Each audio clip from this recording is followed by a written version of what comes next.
Milé Žilinčanky, milí Žilinci, keď som sa rozhodol, že budem kandidovať za primátora mesta Žiliny, tak som rozmýšľal, ako vás osloviť, ako vás vtiahnuť do diania o tom, ako budeme žiť v našom meste.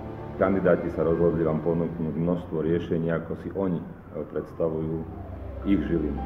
Ja som sa rozhodol ponúknuť vám vašu Žilinu. Tá Žilina bude vaša vtedy, keď príjmete, aby ste prijali moje pozvanie stať sa súčasťou Žiliny. Chodili ste do mojej kancelárie, hovorili ste mi, čo vás trápi, ako by ste to chceli zmeniť. Pre mňa to bol jeden úžasný ľudský príbeh. Veľmi si vážim, že ste si našli čas povedať nám, našim deťom, aj do budúcna, ako naša Žilina má vyzerať. Viete, každý môže hovoriť, že toto chcem, tamto chcem.